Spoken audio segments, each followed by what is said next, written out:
Okay, here we go. Here we go. As people gather, I'll press like. Let me see. Oh yeah, might as well. Boom.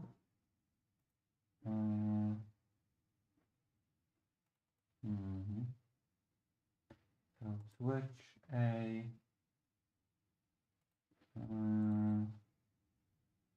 Control cell switch A on. New page. Let's switch A. Show text.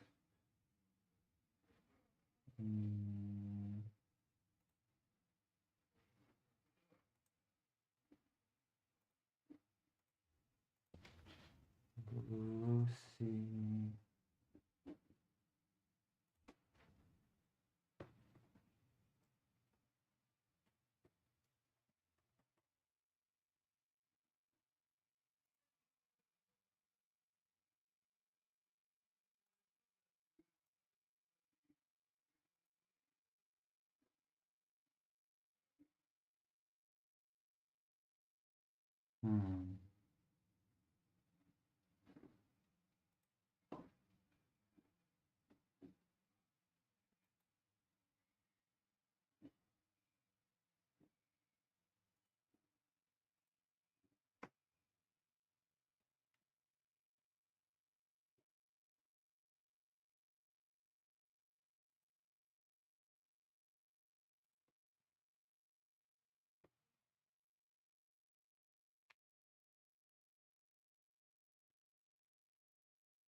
So we might as well test it.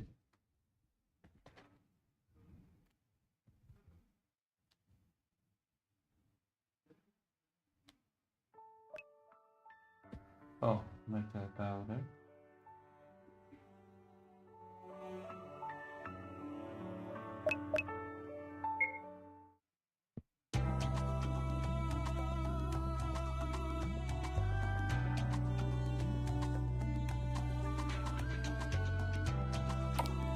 Hello. We're just making adjustments to the tent. I click here. This jar contains essence. I'm starting to run out. I will need to head out to replenish soon. This jar contains essence. And now I screwed up. See? I always screw up because it needs to be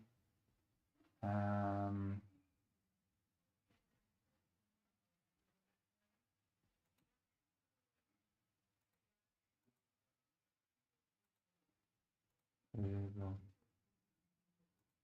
Oh, this is okay.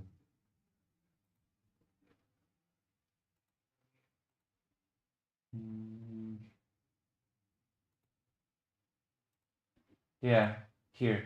Same as character. I always screw this part up. Look at this.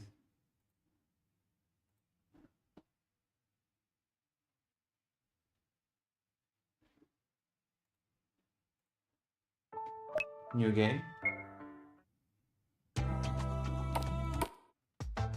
And now we click. This jar contains essence. I really must get more essence. I want every jar to have a different second text so that they all just don't repeat. Does that make sense? All of them will not just be a repeated thing.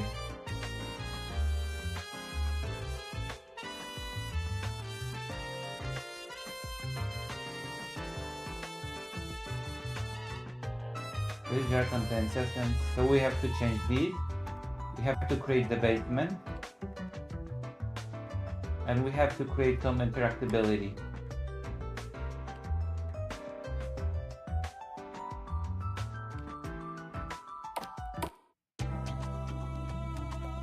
And then we'll have to develop the outside.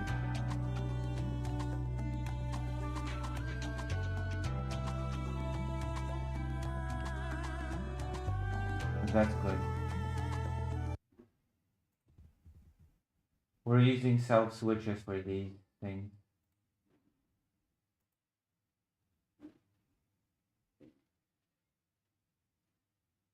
Self switches are the way to go.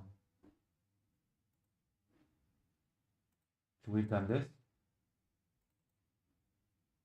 Control self switch. A on new event page. Self switch A. Show text.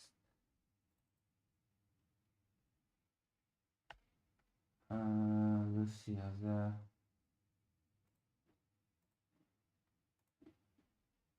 Lucy.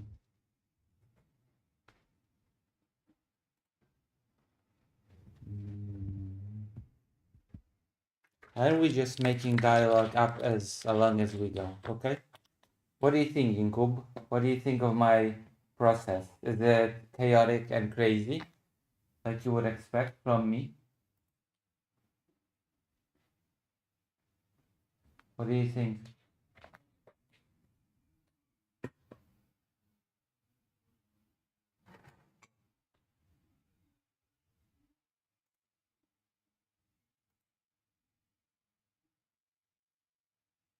Freestyle dialogues can only go well. True.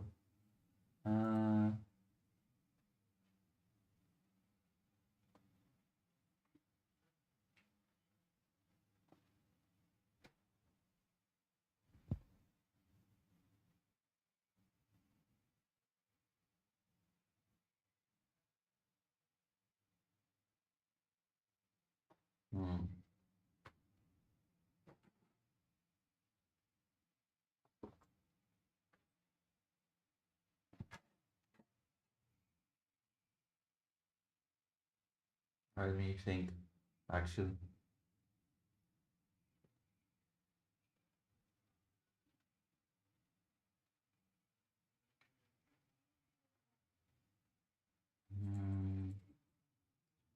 I'm glad I'm not completely out of essence. I'm glad I'm not completely out of essence. Boom.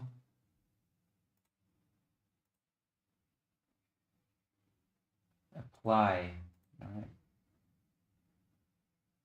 So we have 3 jars out of... Wait, hold on. I forgot. No, it's... Yep, I made the same mistake again.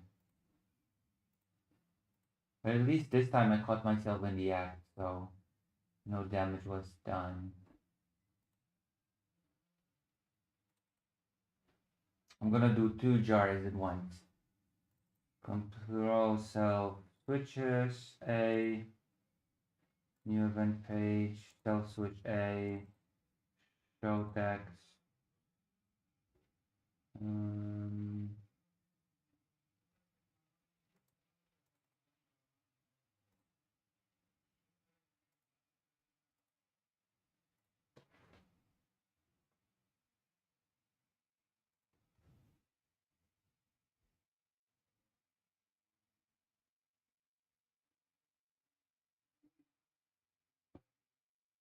I've been taking too long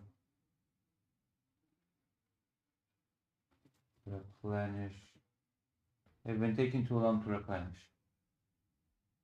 Okay. Same as character. Action button apply. Alright. So we've done it. Now we can play test it.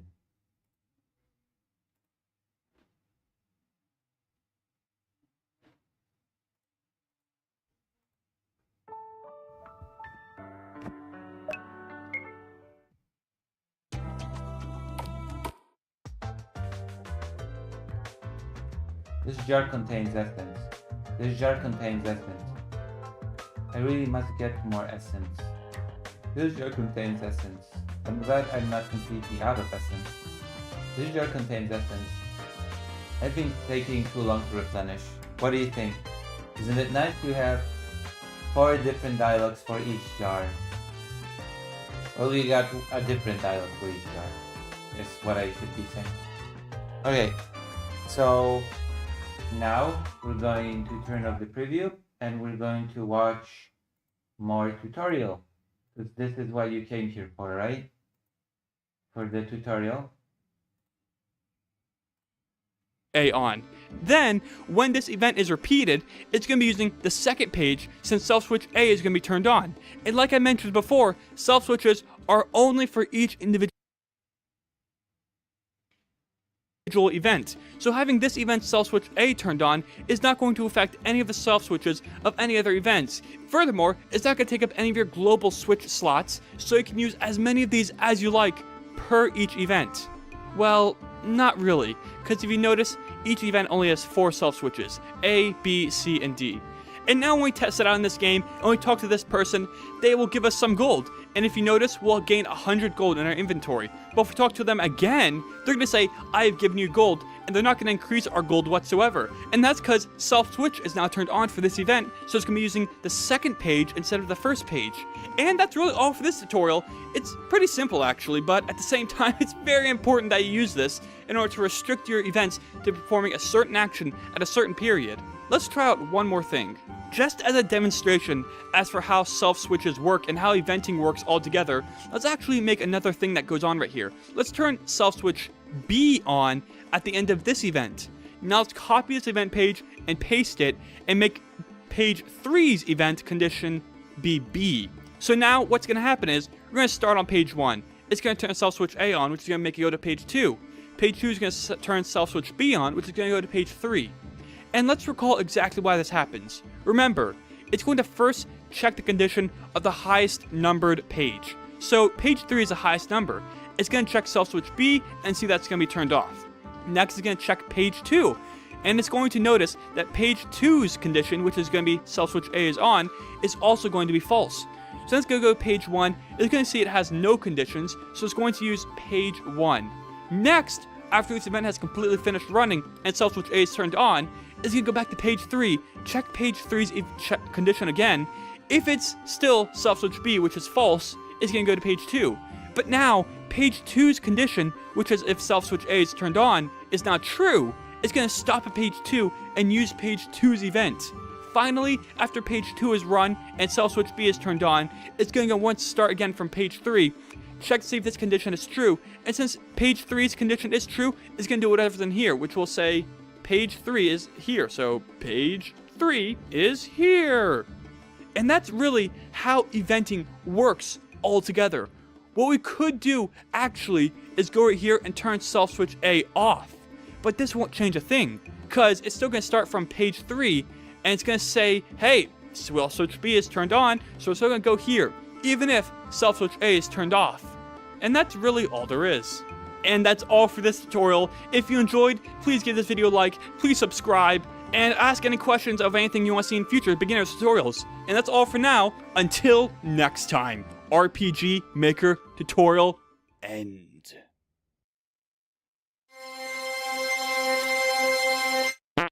So remember when we were first going over events and we talked about the trigger, which is going to be the thing that has to be true or has to happen before the contents of the event actually get run. So right now we've been using the action button, which means the player has to push the action button while on or next to this event to make it start. We also have what's known as a player touch, and this just means when the player touches the event, that event is going to run. We have the event touch, which not only is the same as a player touch, but also adds in the possibility of an event touching the player. It's a little confusing, but at the same time, all three of these things are pretty simple and easy to understand. But in today's video, we're going to be focusing on this guy right here, which is the auto run trigger. Now, auto run, I like to think of it as like no trigger, because in reality, it's just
Hmm.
A lack of a trigger, it just automatically runs the event no matter what happens. And so the way it works is that the instant this event gets created, the map is active and everything's good to go, then this event is going to this guy. Remember when we first going over events and we talked about the trigger, which is going to be the thing that has to be true or has to happen before the contents of the event actually get run. So right now we've been using the action button, which means the player has to push the action button while on or next to this event to make it start. We also have what's known as a player touch, and this just means when the player touches the event, that event is going to run. We have the event touch, which not only is the same as a player touch, but also adds in the possibility of an event touching the player. It's a little confusing, but at the same time, all three of these things are pretty simple and easy to understand. But in today's video, we're going to be focusing on this guy right here, which is the auto run trigger. Now, auto run, I like to think of it as like no trigger, because in reality, it's just a lack of a trigger. It just automatically runs the event no matter what happens. And so the way it works is that the instant this event gets created, the map is active, and everything's good to go, then this event is going to be running its contents over and over and over again while the trigger is auto run. This is similar to parallel process, or just parallel, as you see right here. Now, there's a vital difference between these two. Let's go back to auto right here. When an auto run is running, the player won't be able to move or anything. This is sort of similar to when you interact with another NPC and they start a dialogue. When the dialogue is active, the player cannot move. And even when a wait event is occurring, the player cannot move throughout that wait event. And that's similar with auto run. With auto run, the player won't be able to move when the events are running. So you can pretty much imagine what this is going to be like. I'll be right back.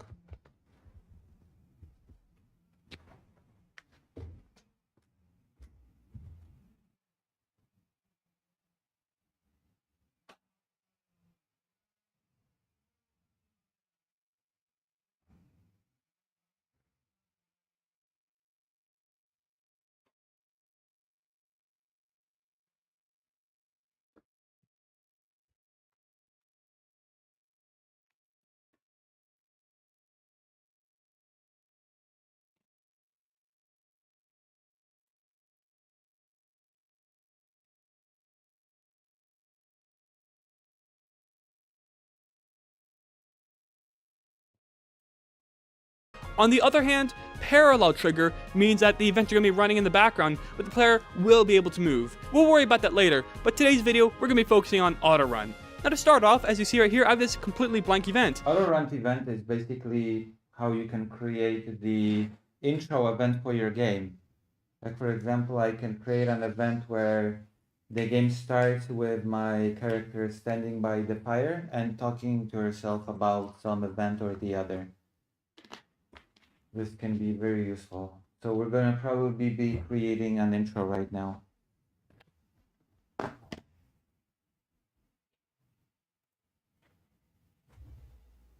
It's useful.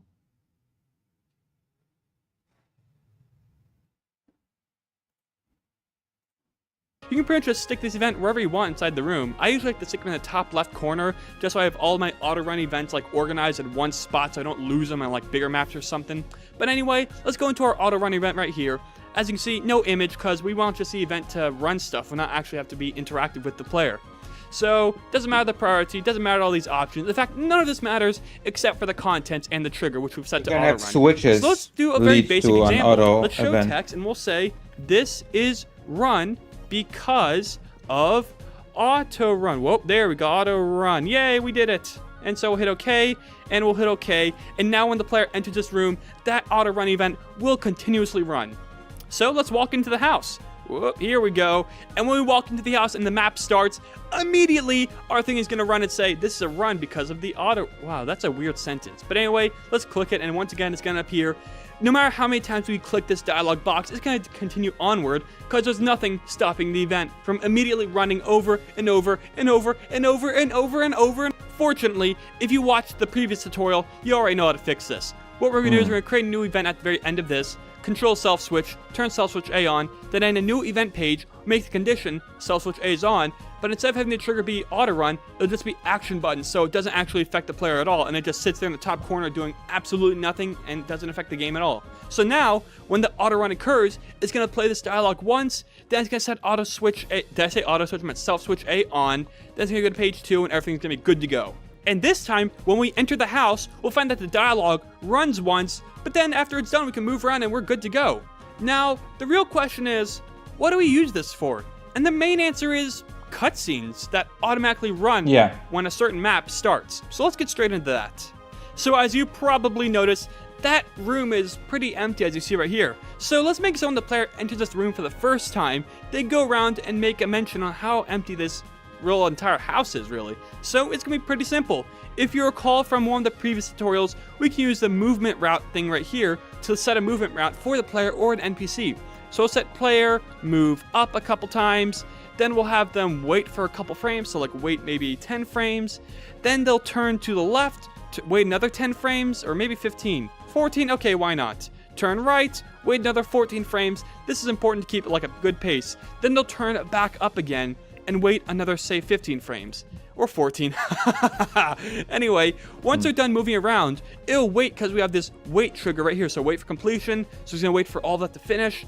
And when it does finish, we're gonna have a dialogue that says, hey, this place sure is empty. So we'll say, hey, this place sure is empty. Right. And let's give it our player face. I hope we have this player face. We have it. Oh, here it is, my face. Oh, here they are. Oh, that's beautiful. Anyway, we'll hit OK, and then it'll turn Stealth Switch A on, and it'll go to the second page, and it'll stay this way for the rest of the entire game.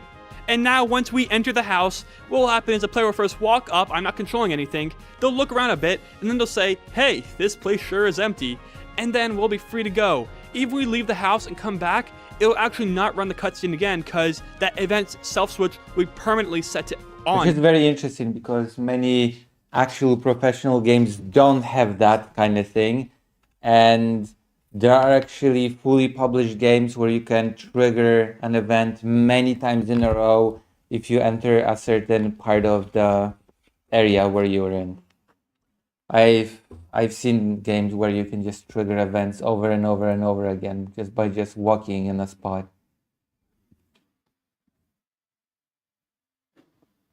So I guess they did not do their homework with switches. No matter what. And yeah, that's really all for this tutorial. It's a very simple concept, but it's going to be extremely important in the future when we're going over cutscenes, intro scenes to your game, and all that crazy stuff. And so, yeah, that's all for this video. Look for... You can create an auto event actually. Here, we'll create an auto event for this map. We'll create one here.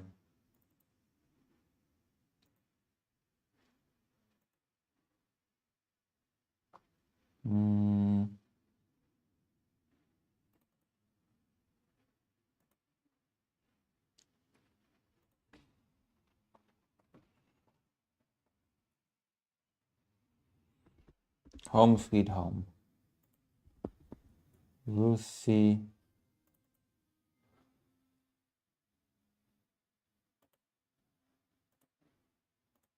Yes. Preview. Close. Yes. Now we're gonna control cell switch A. Boom. New event. Cell switch A. Action button.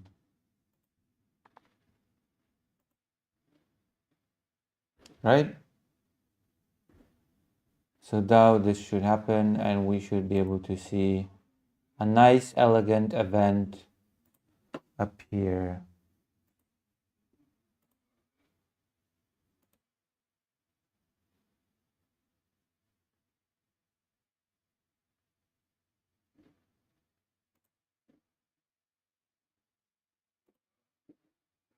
We'll be able to test this now. Yep, save changes to the game.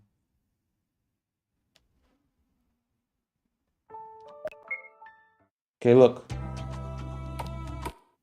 Home sweet home. And now I'm home. How do you like this? Isn't that cool?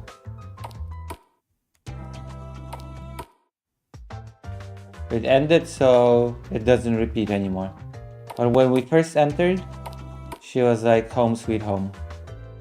And we can do this for many events. We will probably create a nice intro to the game at some time. When we develop the map, I can see the protagonist just standing at the fire and narrating to herself about some events.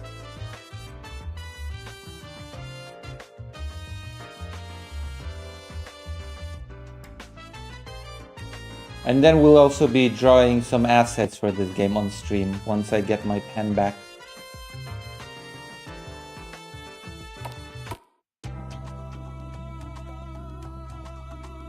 And we'll be creating a separate class for the protagonist. This is a forest. It might not look like it, but this will be a forest sooner or later. This will become a beautiful, lush forest.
I wonder.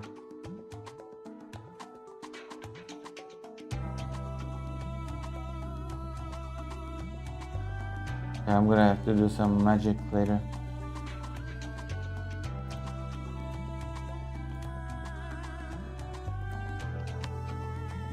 Alright, that's it for the testing.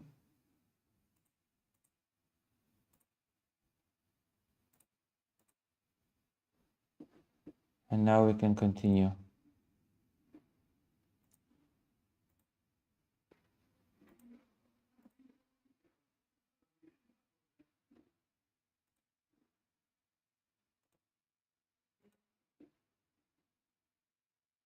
What the hell?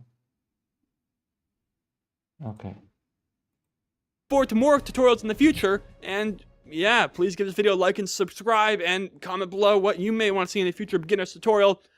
Until next time, RPG Maker tutorial end and stuff. Okay, yeah. Okay. Okay. This is a cool tutorial. So in the last tutorial, we learned about auto-run events that run automatically, and these can help you a lot in the future when it comes to creating intro scenes, or perhaps automatic events that occur when a map starts, or maybe even the intro scenes that occur at the beginning of the game. But we'll get into those later. Today, we're going to be looking at the second most important part of creating cutscenes, which is the move route. So if we go back to our event right here, you may have noticed that we created this very, very, very simple move route, which is just going to move the player up a couple times, look left, look right, and look up. And they say that the room is now empty. But that's what we're going to be focusing on today, which is going to be all this movement stuff, and pretty much this entire box right here. Because there's a lot you can do, as you can imagine, and it's sort of like the eventing, because like, there's just so much stuff, you just got used to it. But let's get straight into it. So to start off, I'm actually going to delete all this stuff. I'm just going to have them move up a couple times, just so they have room to do what we're about to do. But besides that, we'll be good to go. Now, there's a couple things to keep in mind. The first thing is, there's going to be two main instances when you're going to use movement routes.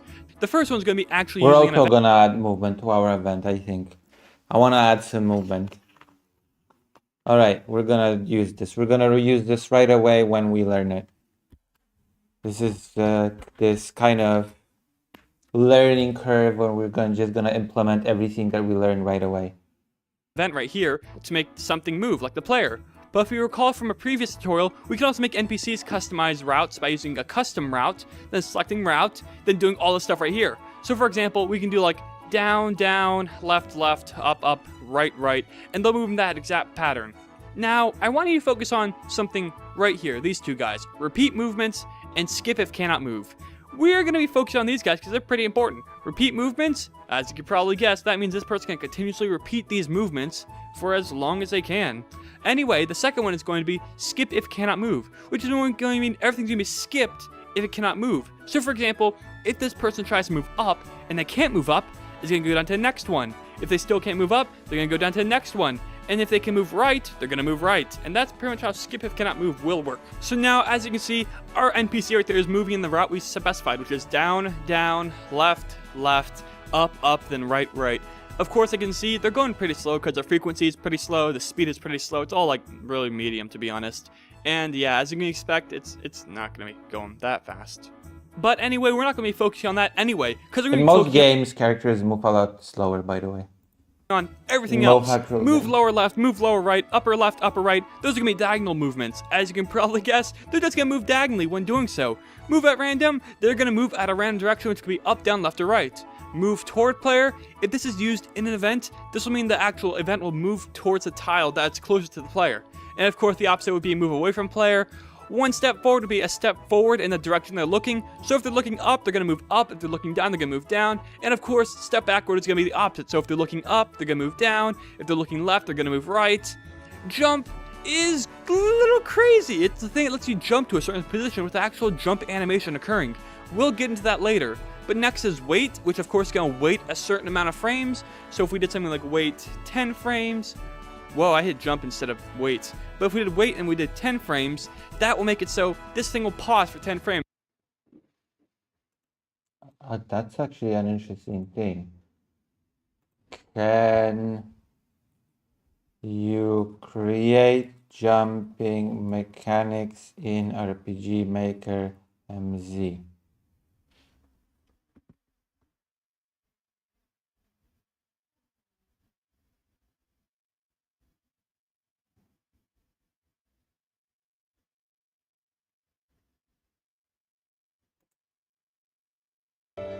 There are a few ways to handle making an event cursor in RPG Maker. If you watched my other video on letting the player select the character, you'd have seen a way to add a cursor arrow above each character. There are more efficient ways to handle something like this with plugins or pictures, but this tutorial will show you how to use just an event that acts as a cursor and jumps around the screen. Firstly, Okay, never mind. That's not what I wanted to know, actually. That is not what I wanted to know. Like making actual jumping, like in a platformer. I'm still doing its next thing, as you saw us do in the previous tutorial. We also have turn down, turn left, turn right, turn up. As you can probably imagine, they're just going to make the player turn in that specified direction. Turn 90 degrees right, turn 90 degrees left. That means it's just going to turn once to the right or to the left of themselves. And of course, turn 180 is going to make them turn completely around. Turn 90 degrees right or left, which is going to be random. Turn at random, which means of course it's going to be a random direction, up, down, left, right. Turn towards the player, turn away from the player, you get all this. Switch on, switch off. Okay, so if you recall, we can also change switches inside these movement routes, so that's pretty cool. We can change the speed and the frequency of the event and the player itself. So if we set the speed of the player like really fast, like 4 times fast, that's actually going to set it so the player is going to be moving that fast. And in fact, that's also going to make it so the player is going to be permanently that fast, even when the player is controlling the actual player. So it's very important that during a cutscene, if you make the player move faster, like make it speed 6, that you reset their speed at the very end by doing normal, which is going to be speed 4, and hit OK. Otherwise, they're going to be going crazy. But let's demonstrate the speed by going like down, down, left, left, and yeah. Or maybe not down, just down once. There we go. And so, we also have walking animation on and off, stepping animation on and off. If we recall, walking animation is going to be whether the animation for the player is occurring when they're walking. So if it's on, they're going to be stepping around when they're walking. If it's turned off, that means they're not going to be stepping when they move. We also have the stepping animation. This is going to be stepping when they're standing still. So if the player is standing still and this is turned on, they're going to be stepping. If the player is standing still and this is turned off, they're going to be standing there. We also have directional fix on and off. And of course, this is going to make so their direction does not change, even if they move in a certain direction. So for example, if you want like an enemy or actor or NPC to move backwards because they're like pushed or something, but you don't want them to turn around when they move backwards, you'd set directional fix on. And now it'll cause them to stay in that specific direction. And of course, keep in mind, you also want to turn it back off at the end if you want them to be a normal NPC. Through, on, and through, off, this will make it so the player can move through them. So if we set this on, they would actually be move throughable. Not transparent, but you can actually walk through them. But transparent, of course, will turn them invisible. So if we turn this on, the player would be invisible, then we can make them move left, left, right, right, and they'd be invisible the entire time. Then we turn it back off. We also have change image. This allows you to actually change the image of the event that this is occurring in. So if we set this to like this guy right here, that actually change the image of the actor probably, I think. We'll find out anyway. Change opacity, we can make him like halfway opacity, so 255 is completely solid. But if we did something like 125, that'd be like halfway solid. We do something like 10, that'd be almost invisible. Let's do 156, okay, fine by me. This is of course a blend mode in which a character is drawn. You want to experiment with this, see what you want, but for the most part, you can just like try that out. It's pretty weird, but it can be cool at sometimes. What? You can also play a sound effect, and they can also use a script call. So we can write something like alert, hi, her, he. Yeah, there we go. Okay. I sneezed. Oh, okay, we're done here. Let's do this. So now when we walk through this door, that auto-run event's gonna do all that crazy stuff to our player. So let's prepare our bodies. All right, let's do this. Here we go. We're going in. We're gonna move up. Oh, whoa. Oh, okay, yeah, see? That's why you want weight events, because it really makes things weird. And of course, I can see we turn the opacity to 156, so now they're like somewhat invisible. And you also turn like the blend mode to like screen, so that also changed some stuff up. Yeah. And here's another cool thing. Look at this. So they're skipping if cannot move. So if we stand in front of them, they cannot move, so they skip straight to the next thing. So instead of moving like in each direction twice, we can stop and make them do it once. So there we go. They'll move twice, but then if we go above them, they'll be forced to turn in the other direction, like that. And we get in front of them, they'll be forced to go down. And so, I believe we mentioned this before, but just once again to reiterate, it is important to make it so your NPCs can or cannot be blocked to make sure things happen and stuff. But anyway, that's really all for this tutorial. We'll be getting to the big cutscene stuff in the next tutorial, where we'll actually be creating our own intro scene for our game. But that's all for this tutorial. Until next time. RPG Maker tutorial and stuff. Okay, let's try to make movement in our game.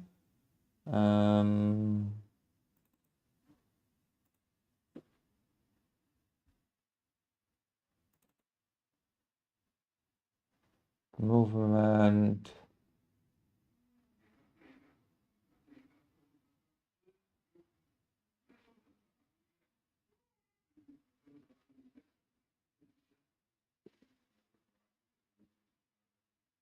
Where is it?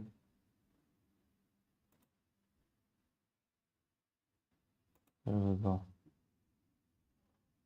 Wait.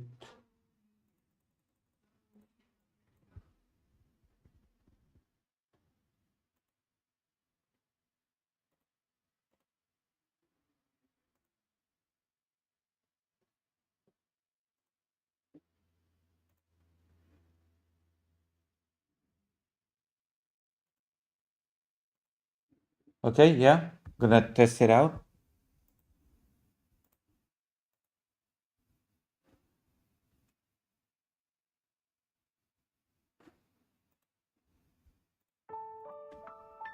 Let's see.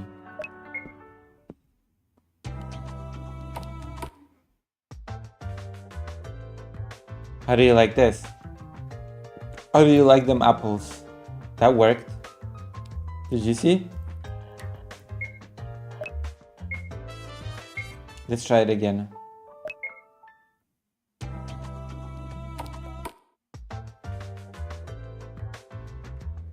See?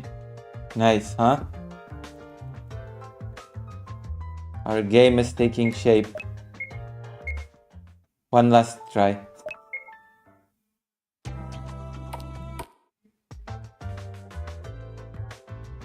Alright. We don't need any more evidence. So like now the tutorial, next tutorial.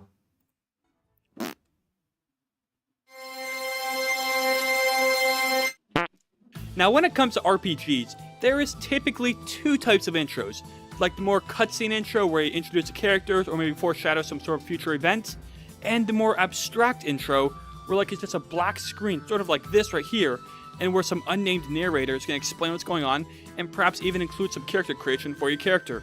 And in today's video, we're going to be going over how to create this abstract intro for your game. And next time, we'll be going over how to actually create a cutscene like right here, where something happens to these specific characters in the game.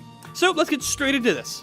So to start off, let's actually first go create an entirely new map, and let's call this map Intro, and we're just gonna leave it at that. Let's hit OK, and when we do so, we'll find that we've been brought to this like map with no tiles whatsoever. And that's the goal, because if you may have noticed from the other intro, it was completely black screen. And that's what happens when there's no tiles and there's no parallax, which we'll get into later in this video. But to start off, let's actually stick the player's spawn point in the bottom corner right here. So we'll do player, and it'll set the player to be spawned right in this room. And then in some other spot, let's actually create a new event. And let's make it so the trigger for the event is, of course, our auto run event. Let's add some dialogue like show text. Hi, this is Intro. And then finally, let's go transfer the player to somewhere like the original spawn point. So we'll go to transfer player. Hello. We'll select our map 001, put them right there, and hit OK. And we should be good to go. So let's see what happens when we push new game. And when we do so, we'll be brought to the black screen as we expected. If you may notice, our play characters in the bottom right hand corner visible to whoever wants to see. Should be the and this intro dialog bubble. has appeared because the auto run event has run it. And when we hit A or enter or whatever, it's going to bring us back to our original map. And that's going to be the very basic mechanics on how this intro is going to work. As you can see, it's pretty simple. Just do whatever you want to do inside this event, and that'll occur, and then at the very end, the player will be transferred to the original spawning point you want to start the game at. But let's first address the main, very obvious issue, which is the fact that the player is completely visible. When this intro is occurring, we want the player to be invisible. And so, there's a very simple way to do this. Let's go to our database right here, and go down to the System tab right here. And when we do so, let's go up to the Options section right here. As you may notice, there's a lot of options we can choose from. And what you want to do is click the Start Transparent option right here. This makes it so at the beginning of the game, the player party and everything starts out completely invisible. So when that's hit, now when we start the game, this player is getting completely invisible. Of course, if we do this, they'll remain invisible till stated otherwise. So to make them visible again, let's go back into here, let's create a new event. I want you to go to the second tab, go down to Change Transparency, and turn it off. And so that'll turn the transparency of the player party off. Now, when we start a new game, we'll notice that the player party is absent from the bottom right corner, and all we see now is a dialogue. And when we hit A, we'll notice that when we go to the map, we'll find our player character active and not transparent and available to play as. So, as you see here, we have a very boring, pretty bland auto-run event that runs the intro thing. And that's cool and all, but let's address one last thing, which is the black background. I mean, perhaps you do want that to introduce your game, but maybe you want something else. And that's where parallax comes in. Let's go down to our map, hit edit on it, and go. And in today's video, we're going to be going over how to create this abstract intro for your game. And next time, we'll be going over how to actually create a cutscene like right here, where something happens to these specific characters in the game. So let's get straight into this. Right. So to start off, let's actually first go create an entirely new map, and let's call this map Intro. And we're just going to leave it at that. Let's hit OK, and when we do so, we'll find that we've been brought to this map with no tiles whatsoever.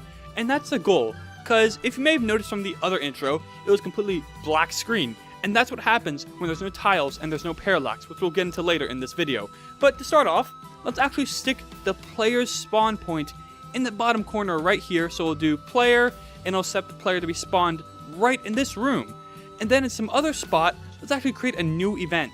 And let's make it so the trigger for the event is, of course, our auto run event. Let's add some dialogue like show text. Hi, this is Intro.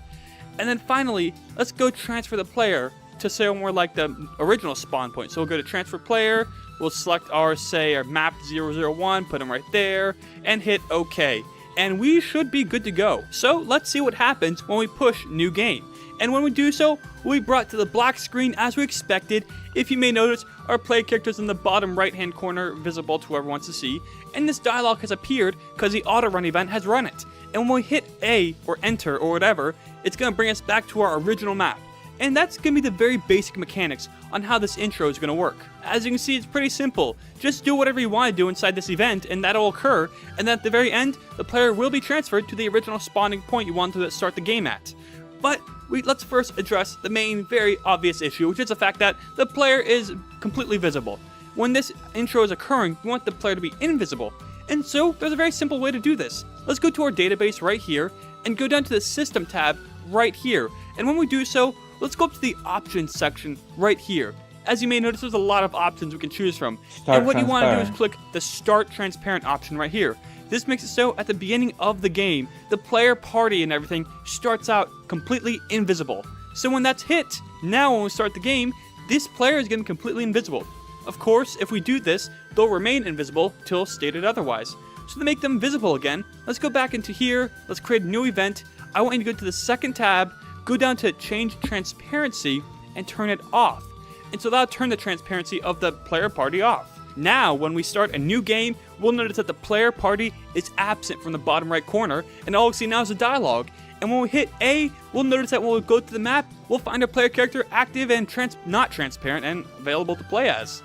So, as you see here, we have a very boring, pretty bland auto-run event that runs the intro thing. And that's cool and all, but let's address one last thing, which is the black background. I mean, perhaps you do want that to introduce your game, but maybe you want something else. And that's where parallax comes in. Let's go down to our map, hit edit on it, and go to another section right here which says parallax background. If we click on the image, we'll have a bunch of built-in images we can select from. Let's select, say, I don't know, maybe starlit sky and hit OK.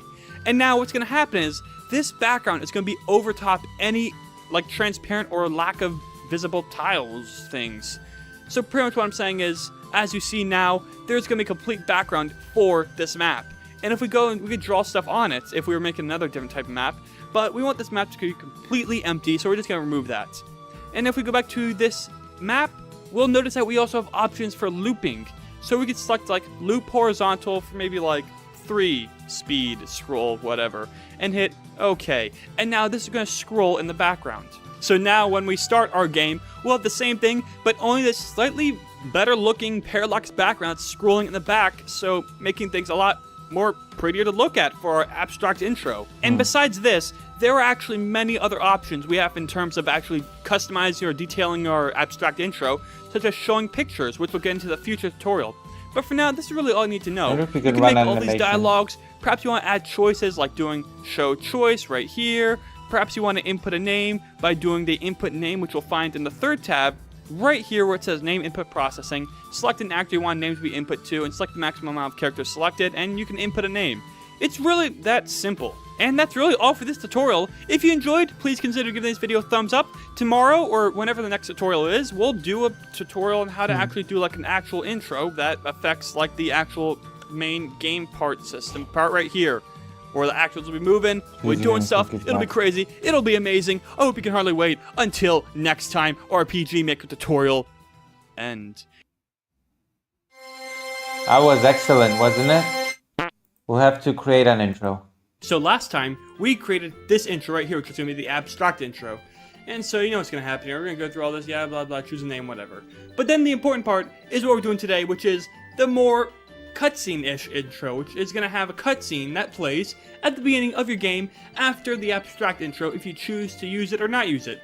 And so as you see here, our player is now entering the town and they're going to say all that stuff, and yeah, now we can play the game. And that's what we're going to be doing today. So first of all, let's actually change what's happening in our original intro. So let's go up to the event right here. First thing we're going to do is make sure the player transfers somewhere else. So in the previous tutorial, we actually transferred the player right here. But instead, we want to transfer them to the first cutscene, which is going to occur right here. So let's stick them somewhere out of the way. So we'll put them right here, and then that'll be good to go. And then next, let's actually remove this change transparency off, because we want the transparency to remain on. Let's go to Town 1, Room 1, into this place right here, and let's create a new auto-run event for this cutscene. So we'll do auto-run, we'll go up here, we'll have this person say, this place sure is empty, like that. It's good enough. We'll hit OK, they'll move down a bit, so we'll do set movement route of this event, or give gold. So here's an important thing when doing I have an idea. We haven't talked about this already, which is the fact that when you have an event like this and you want to move it, make sure you give it a memorable name. So for example, give gold, because by default it's something like E001, and that's impossible to know what event that is. So keep it something like person that moves first or something. I don't even know. It doesn't matter. Just give it any name. It won't affect the game directly, but it does help you choose which NPC to move when doing movement routes. So let's move them left twice. Let's move them down. Let's make them wait a bit. So wait 20 frames. turn up, wait another 20 frames, and then turn down. Yeah, sure, that's good enough. Wait another 20 frames, like that. You want waiting a lot, so it paces it out. Anyway, after that's done, we'll set it so we show the text of, I wonder what I can do. And that'll be that. Then, after this, we're going to transfer the player to the next place a cutscene is going to occur. So first, we're going to transfer them by going to the transfer player right here, click on a new place, and we'll do it to the outside of the town right here, like right here at the edge of the town. Once again, we'll keep the same thing, but we want to make sure the player is looking left, so we'll make it so direction is set to left, like that. And we'll hit OK and we'll be good to go. And now this time, we want the players to be visible. So this time we're actually going to take our original thing, which was the change transparency off, and turn that on. So change transparency, turn it off, like that. And then we'll go into Town 1. They'll start off right here as visible. So in Town 1, we'll then create another auto-run event. And in here, we'll make it so we'll do a movement route for the player. So like, turn left, here it is, set movement route. Player, move left, move down, move down again, move left, I don't know. Then hit OK, and the player will say, this is a town and stuff. Yeah, there we go. It's a beautiful default dialogue. It's going to appear when they first enter the town in the beginning of the game. And once this is done, we'll turn this auto-run event off. So we'll set self-switch A on, and then we'll create a new event page and make it so if self-switch A is on, it'll go to this. And also, we gotta make sure to do the same thing with the other event, else it's gonna be a little weird when we enter in this room. So if we go in here, we'll make it so that at the end of this, we'll also turn self-switch A on here, make a new event page, make it so self-switch A is conditioned for this new event page, and we are good to go. And now when we play our game, we'll once again go through our abstract intro, blah blah blah, yeah, name, whatever. Next we'll go into our second intro, which is going to be this cutscene without the players inside of it. So it's gonna move left, move down, wait a bit, turn around and stuff. What can I do? And now we're going to go to our players right here. They're going to move around. This is a town and stuff. Yeah, and all that stuff. And now we can play. And if we go into this house right here, we'll find that the auto-run event does not run because we turned it to self-switch A and then that turned it off. And for the most part, that's really all for this tutorial. That was sort of quick and short, but that's really the point. Like, for the most part, you should already know everything that's required to actually create a very introduction type scene. Now, what we do is very, very, very, very, very, very, very basic, and you're going to want to create like more NPCs interacting with each other, and more stuff clinging together, working together, fixing together, doing stuff. But yeah, we didn't, but maybe we will in the future. But that's all for this tutorial. So until next time, God. RPG. These tutorials are just great. End.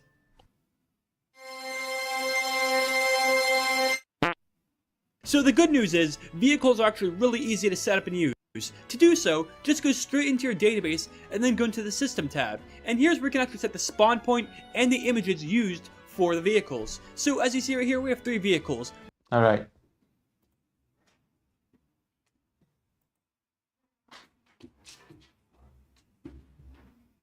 Fido is upset with me for some reason. I don't know what I've done to him.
boat, ship, and airship.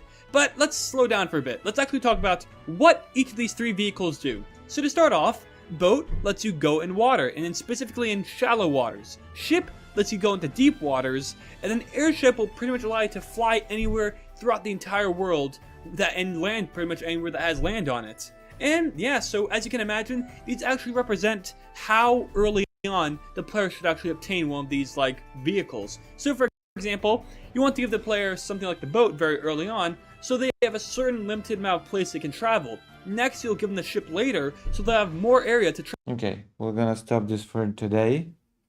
We have done some RPG.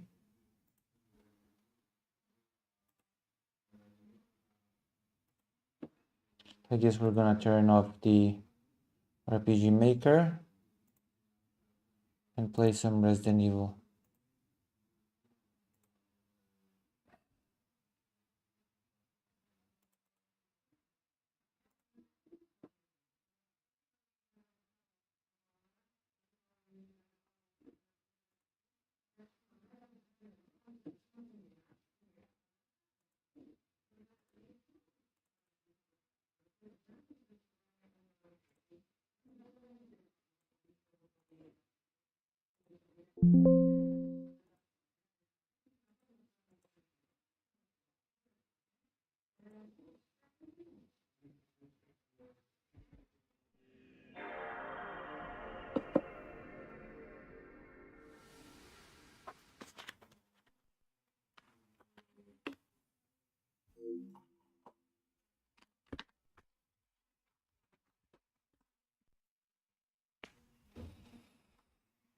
Oh, we'll make it louder. We'll make the game louder now.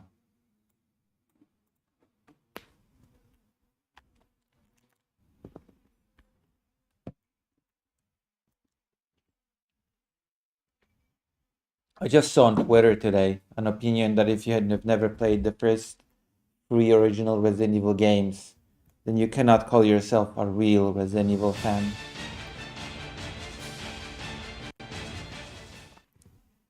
And if you've played Resident Evil Code Veronica, then you have a chance to become a real fan by playing the original games.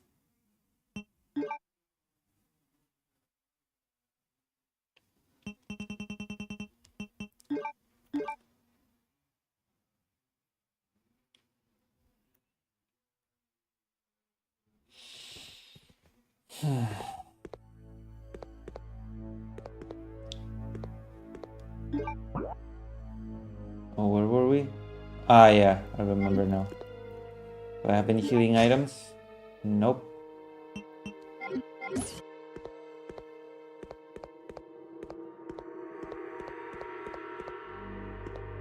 There's a box here.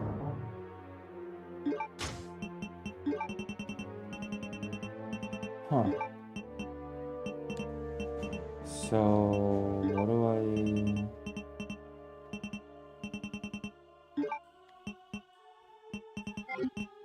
Yeah.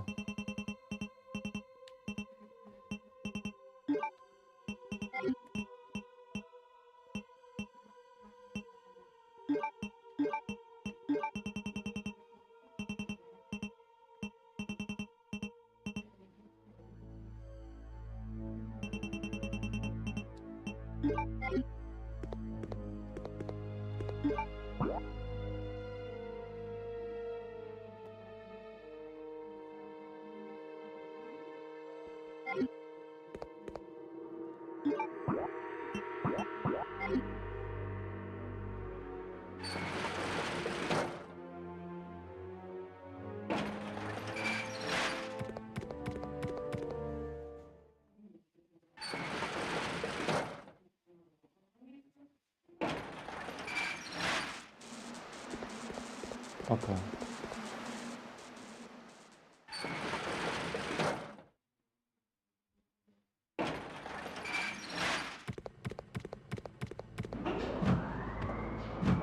Thank you.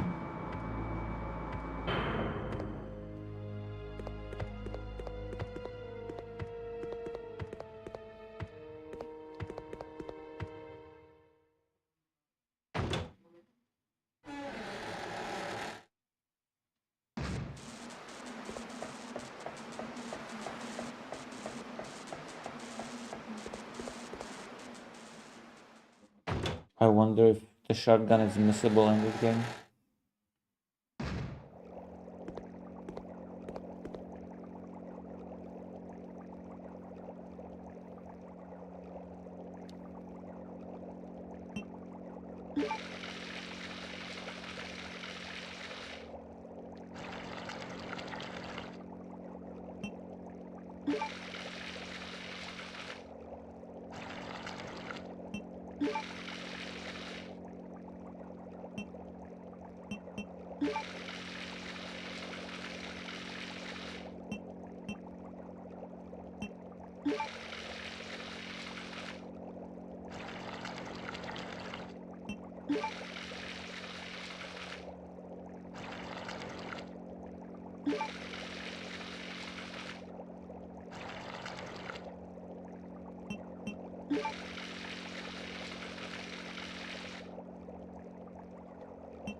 So now we need to use the gun.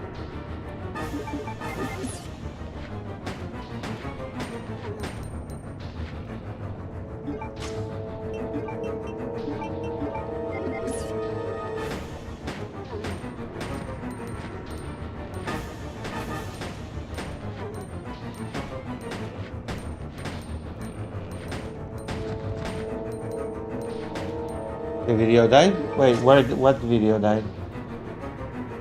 Oh. My apologies. Now it should be okay. It's okay. We're doing the things that we've done last time when I died, so we haven't missed anything new yet.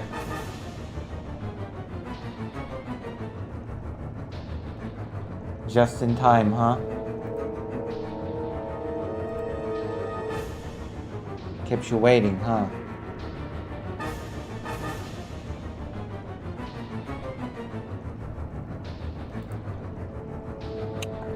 Alright.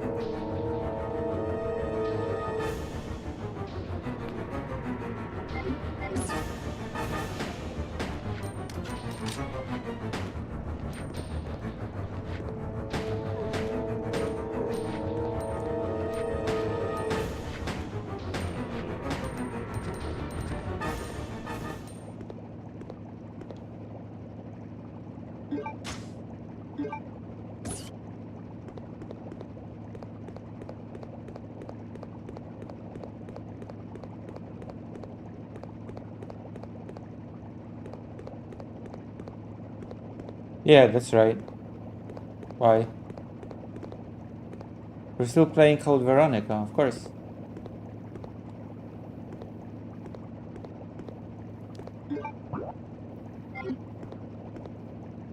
We're playing as Chris.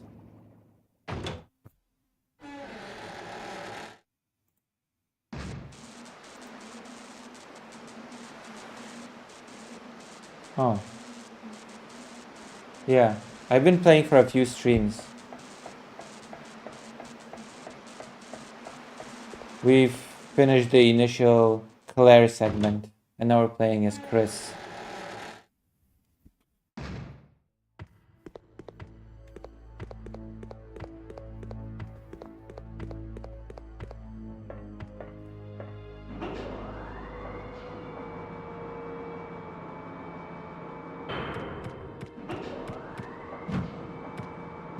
I think I forgot to do something. Did I?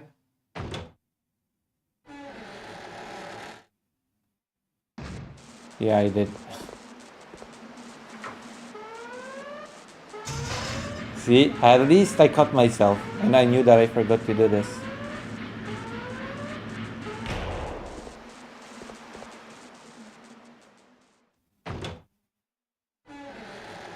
Damn, Chris need to hit the gym. I barely recognize him.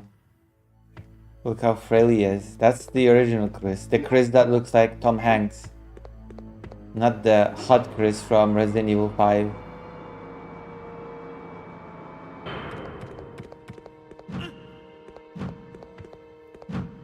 But he is more like himself from Resident Evil 1.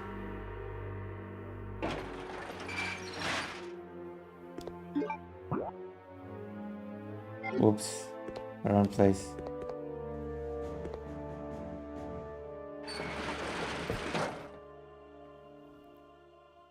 He'll be there next time. Okay. This is the experience that made him beef up.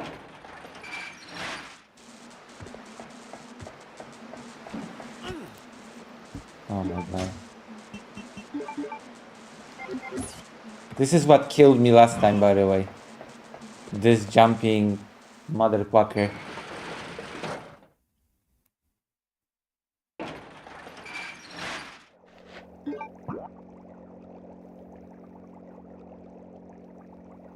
Yeah.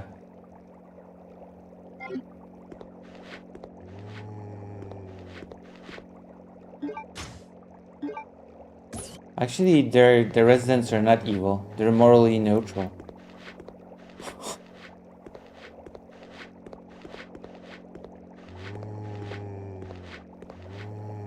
Why are their eyes glowing? Are you seeing this? What happened to them?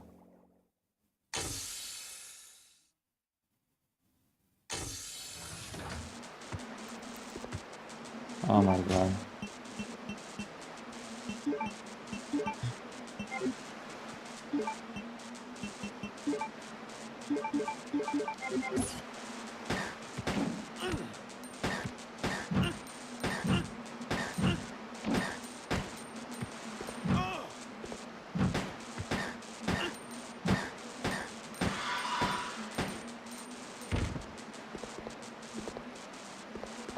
Well, I'm in danger now.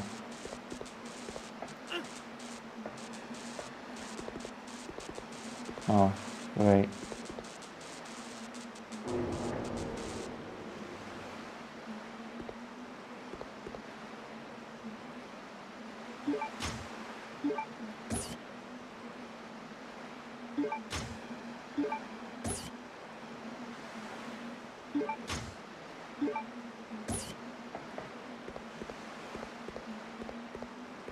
There was a place where I needed to use this. I just don't remember. It was somewhere in the basement, I think. Trying to remember where I was supposed to use this.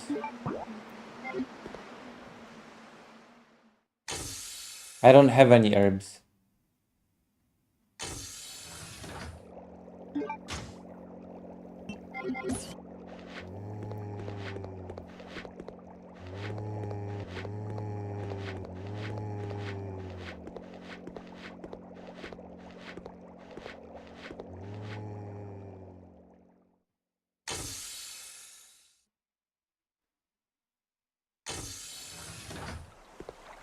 Yeah, Signalis is a pretty Resident Evil game.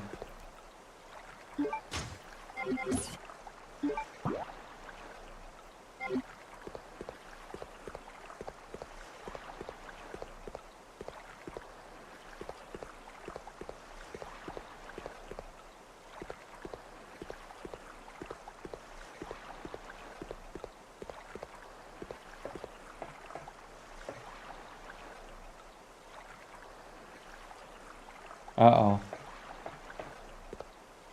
Wait, why did I come here? Why did I even come here? Oh no. Uh-oh.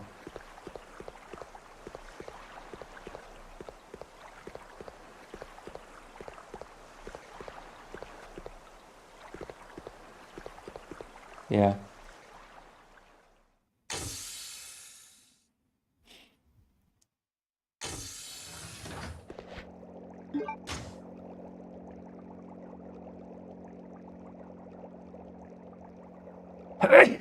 I think I'm screwed and might die, so I'm gonna save state. I'm gonna cheat a bit. Because I really don't want to do all that again.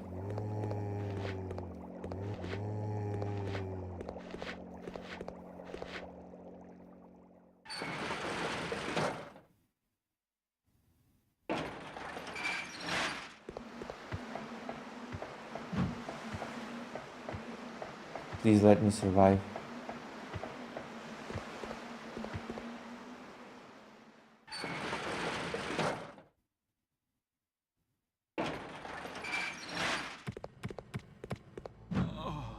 Oh my god. I should have saved state after this. After surviving the bridge, I should have saved state. You really don't want me to do this 1,000,000,000 times.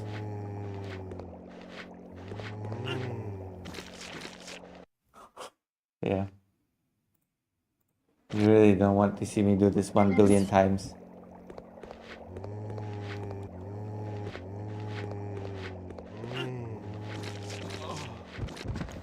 Oh boy.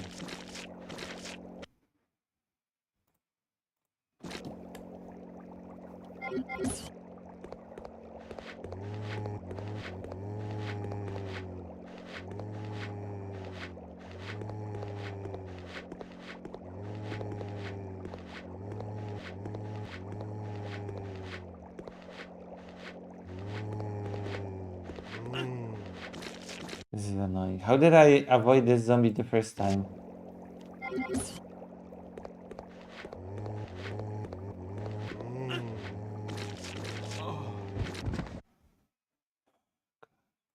Please don't tell me I have to shoot him.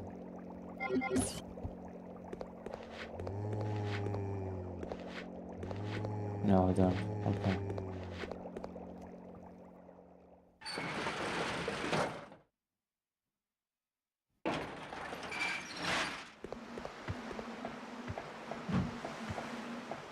Okay, that's good.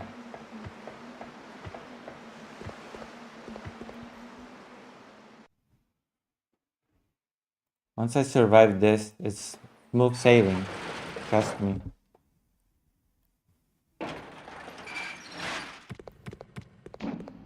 Whoop. Whoa! Right, we did it. We did it. Oh my god. Let's go. We've done it. Now that we've done it, boom. Actually, we're in danger. Run, now we're fine. Alright, let's get out of here.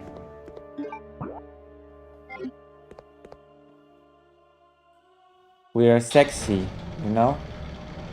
Did you know this about me? Did you know my secret?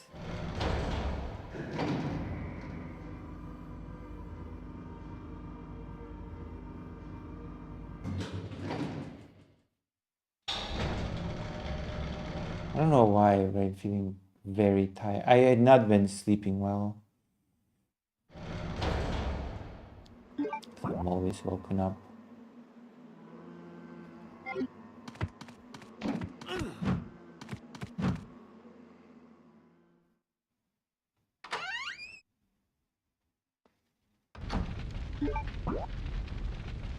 Who does nowadays? I don't know. Steven. Steven of the universe.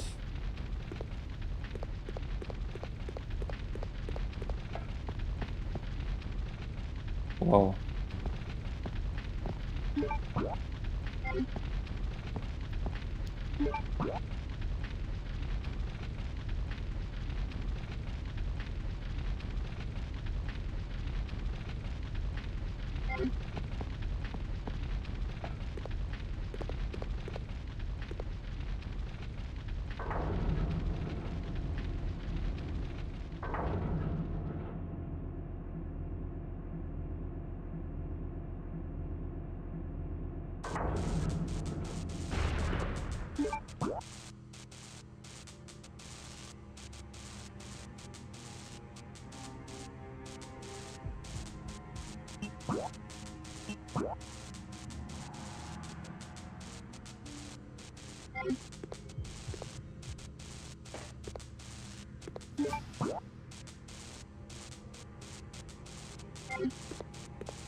Oh my god. This game has the most annoying enemies in the entire series. Have I mentioned that? Have I mentioned that this game has the most annoying enemies in the entire series? Hands down. Hands down.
I have modified my Glock. I have modified my Glock. The modified Glock is a thing, I guess.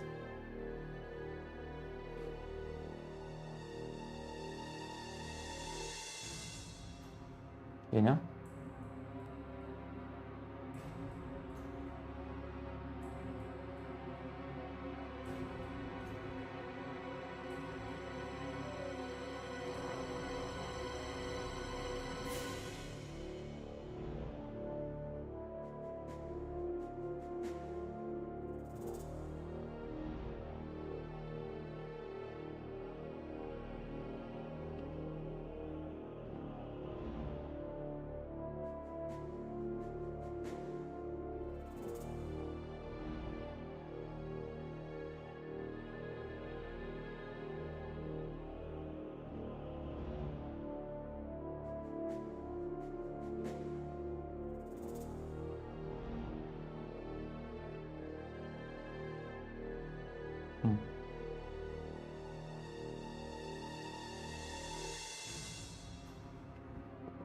I'll be right back.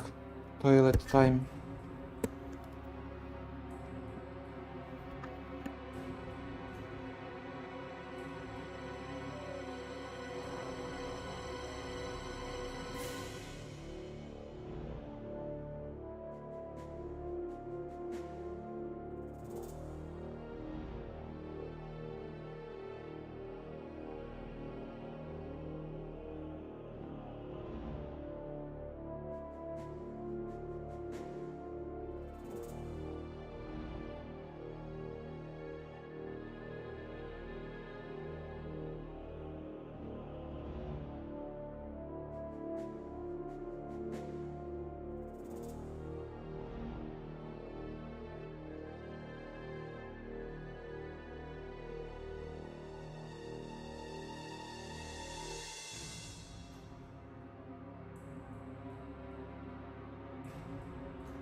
Right.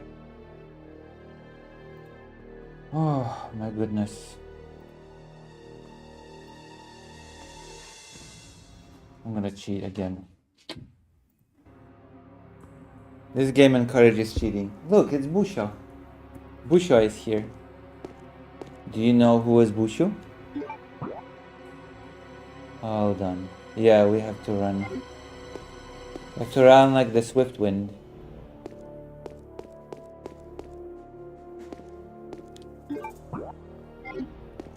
Busho, Busho, Busho, Busho.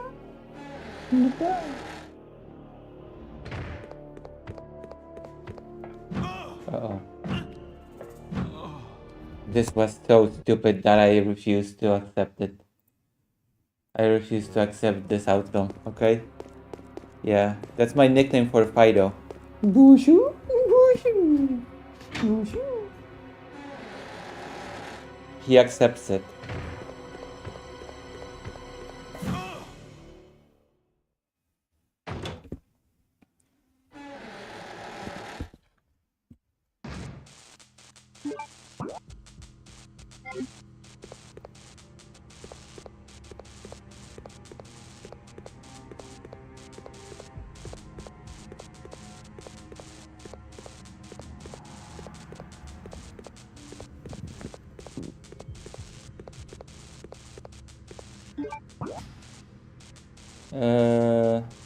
It's a gibberish word that I made up.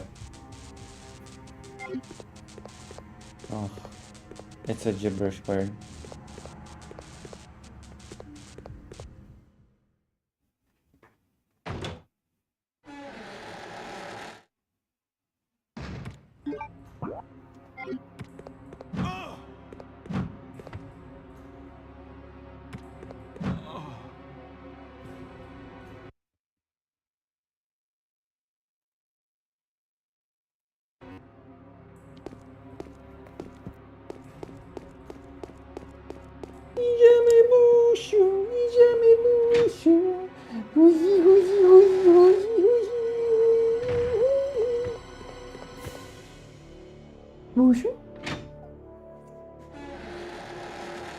Wait, maybe there's something in here.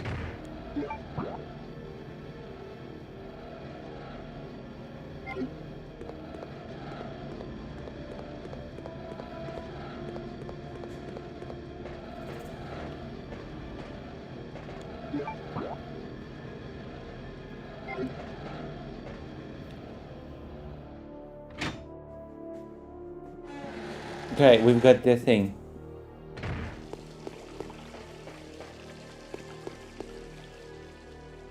I don't know how to get the shotgun. Can you look up how to get the shotgun? The fake shotgun to put on the shotgun stand? Can you look up how to get the replacement shotgun?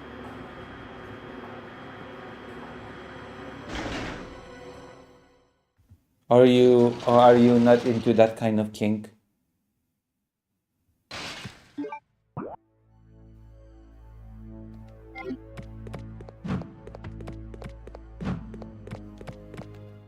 Are you not into that kind of kink?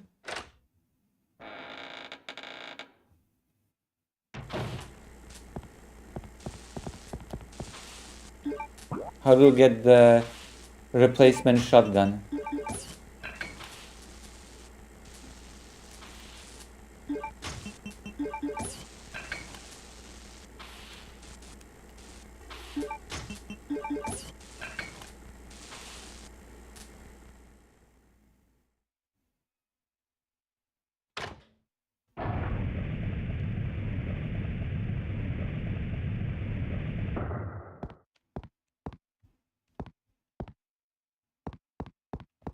Wait, what is this?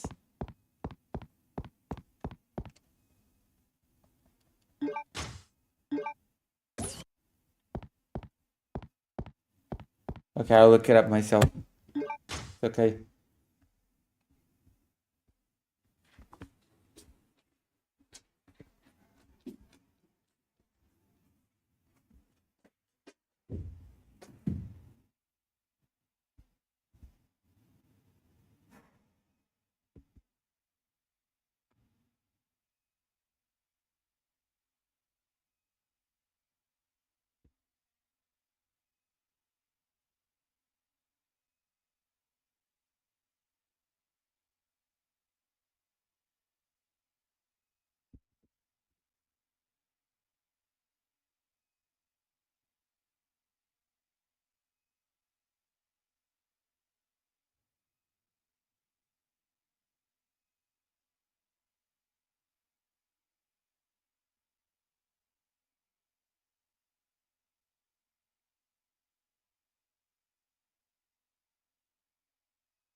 Broken shotgun location. Resident Evil Code Veronica.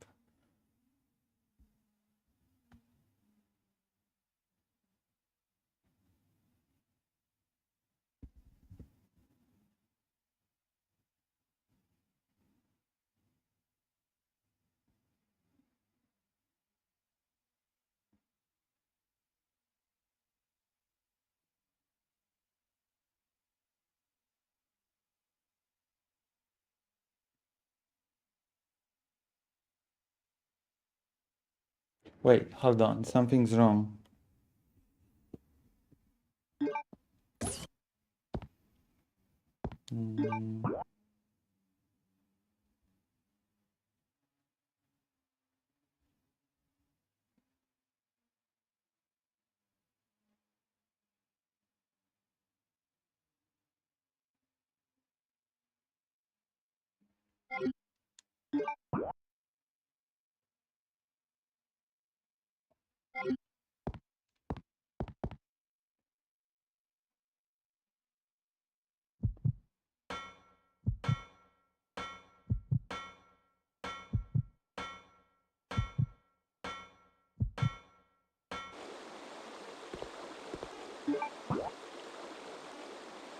Where am I?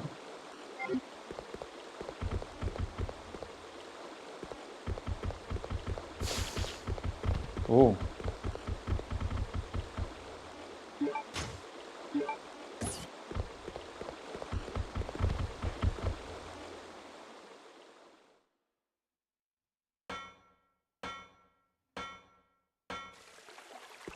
Oh, so many herbs all of a sudden.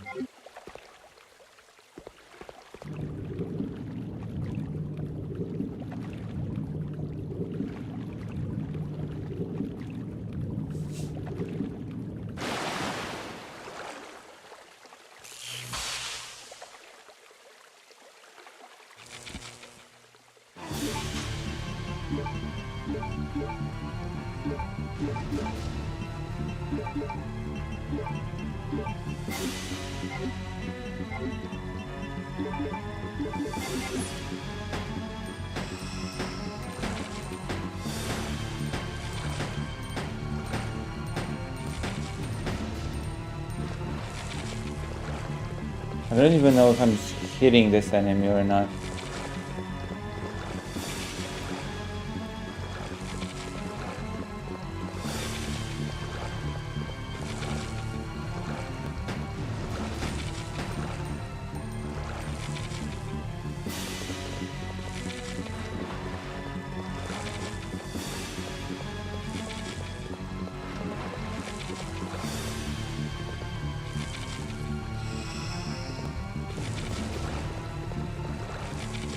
Where's the...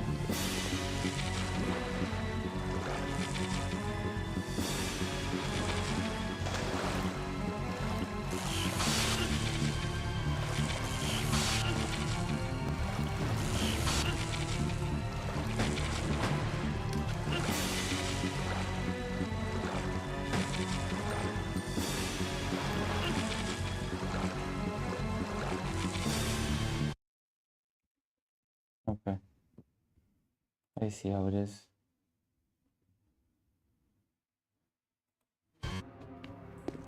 I see how it is.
Oh.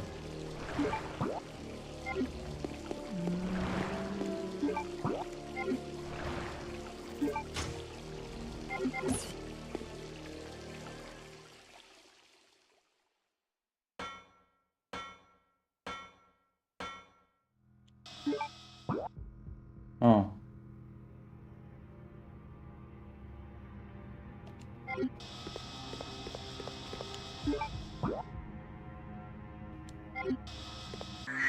Oh no.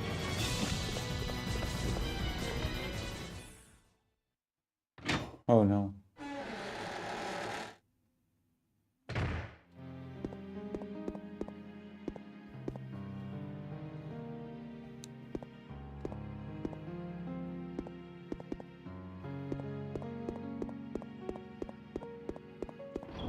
There we go.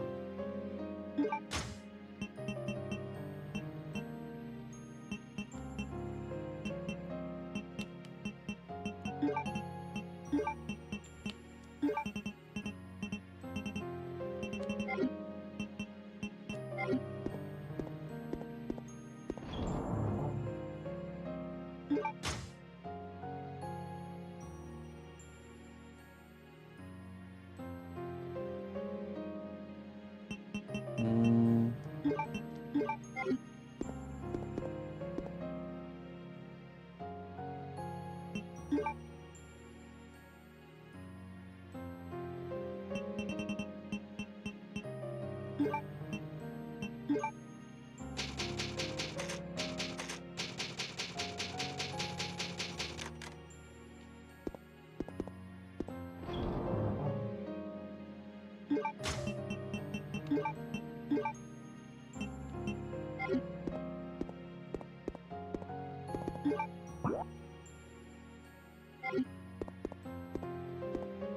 Alright, we saved the game. Did I put away the thing? Yeah. Let's go.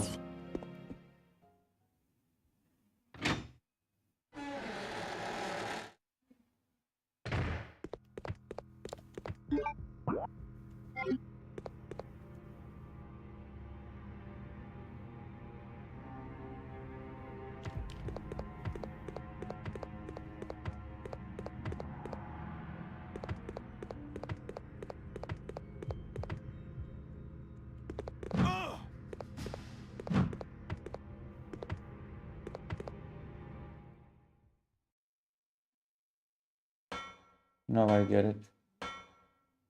I'm going to have to return here later.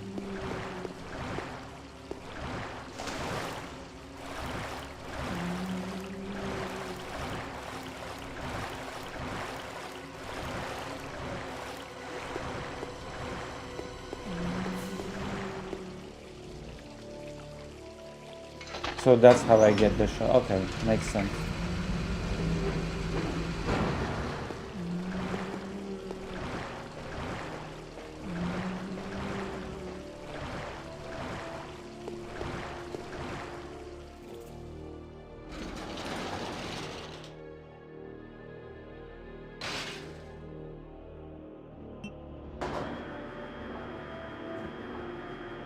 Bushu, bushu, bushu, bushu, bushu, bushu.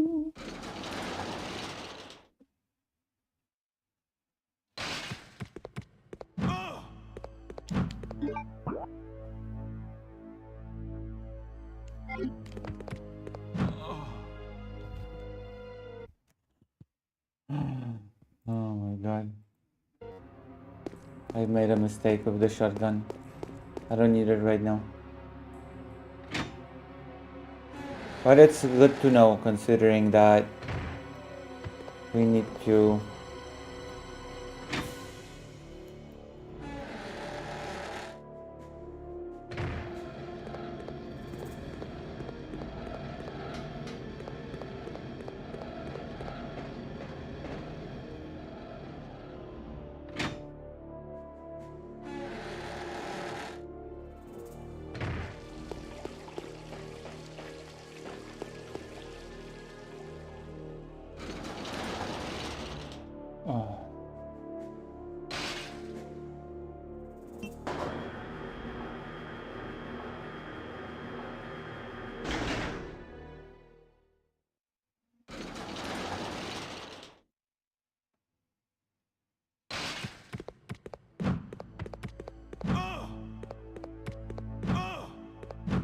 Oh, oh, oh, oh, oh.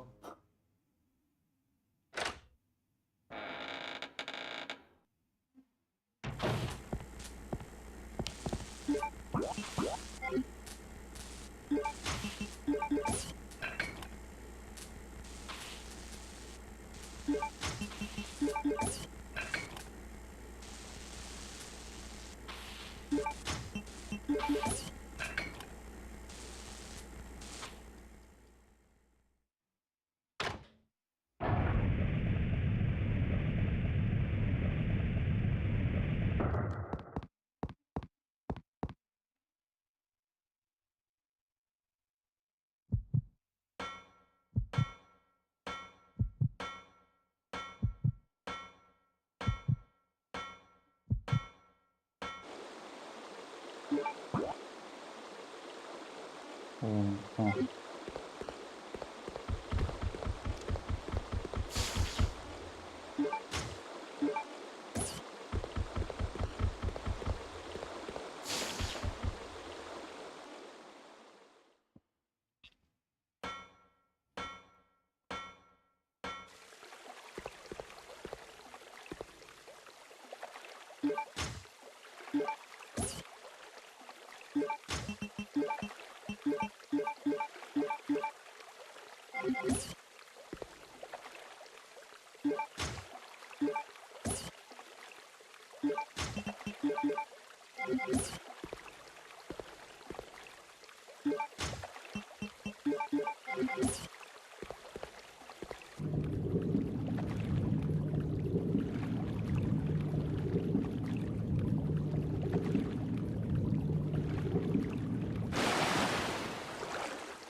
Ah, I can see it.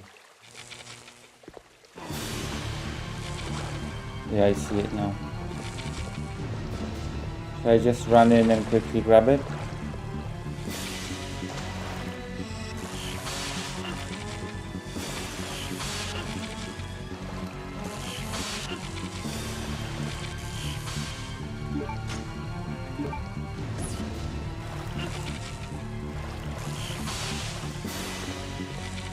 Yeah. There we go. Now we can go back to the sewer.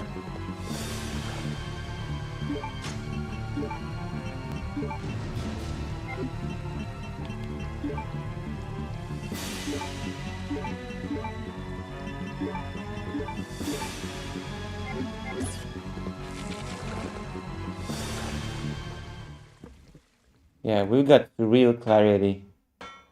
Thank you, Big Jerry. Now we finally got clarity as to what the hell to do. No. Oh no. We're in danger again.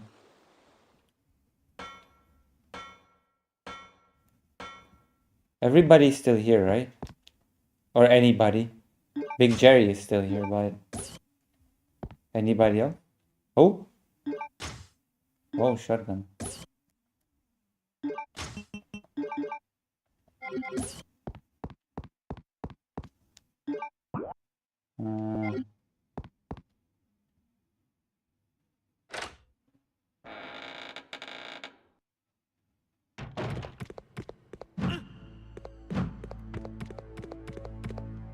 Alright.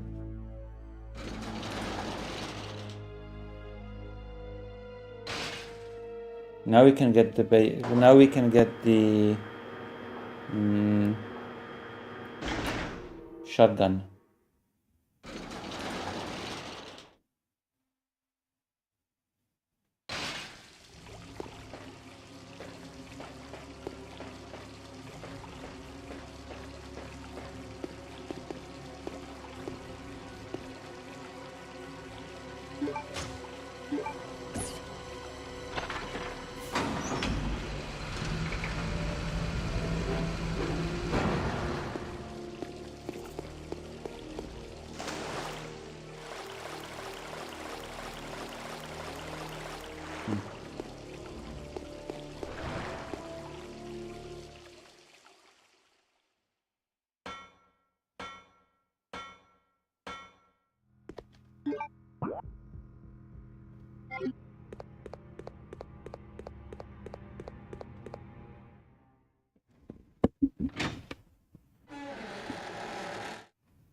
Okay, so now we can go and get this door open.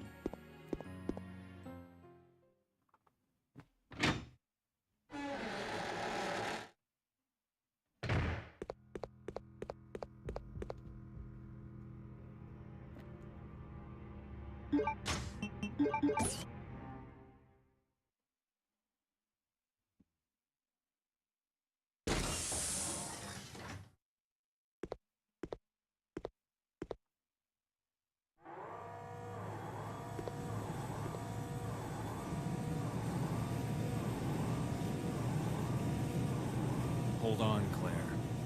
I'll save you.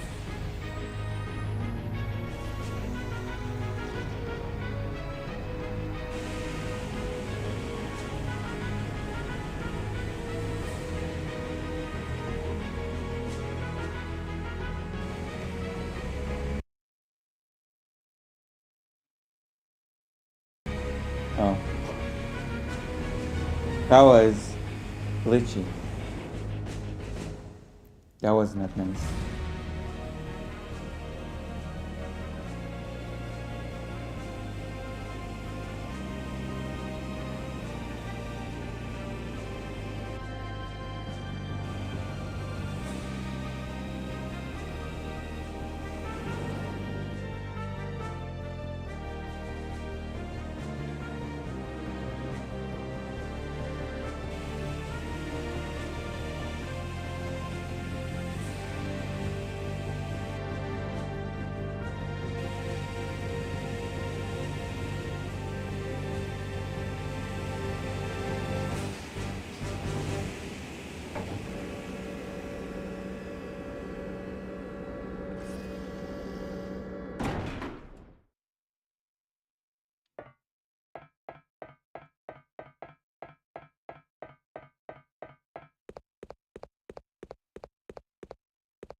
Oh boy.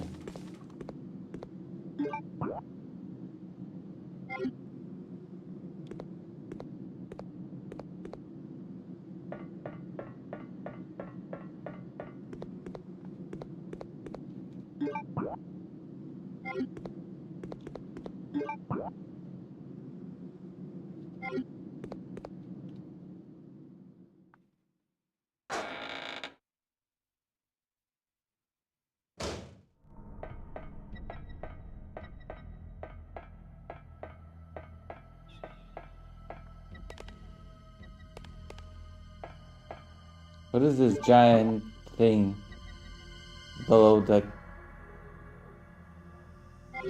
glass, the ice? What the hell is that? Did you see that? Did you see that thing below the ice? That was...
Chris is always many steps behind.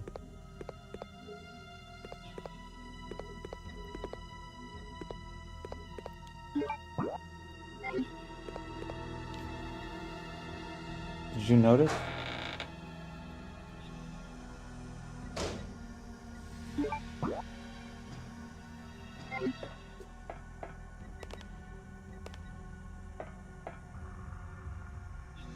Oh.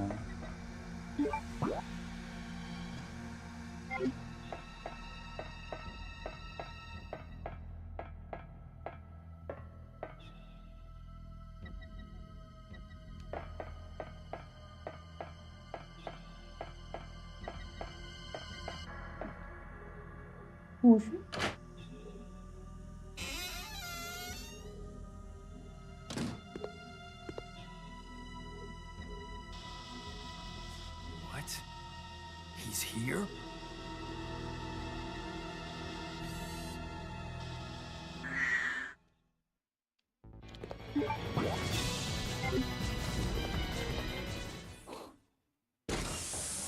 Boy. I never actually checked if I can shoot these things.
Wait, hold on.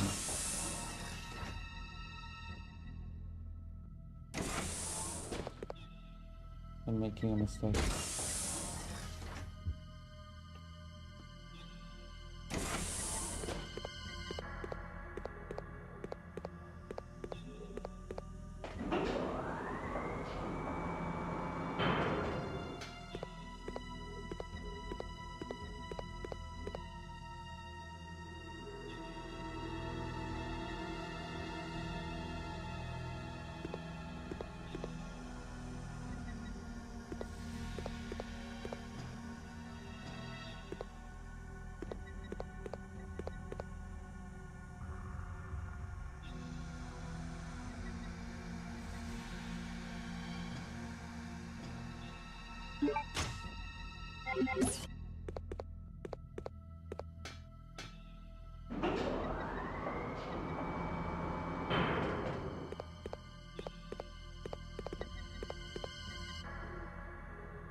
Oh no.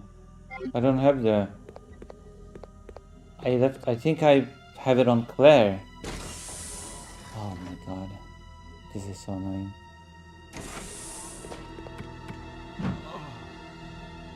Okay, I think we're done for tonight. I think I'm gonna call it a night. How long have we been streaming tonight? We're gonna continue tomorrow. 2 hour stream. Not bad. Unless, do you want me to play a game? If there's anybody here and would like me to continue with a different game, then make yourself known to me. Fido's lying on his back. I think he's relaxed. I think Fido's relaxed.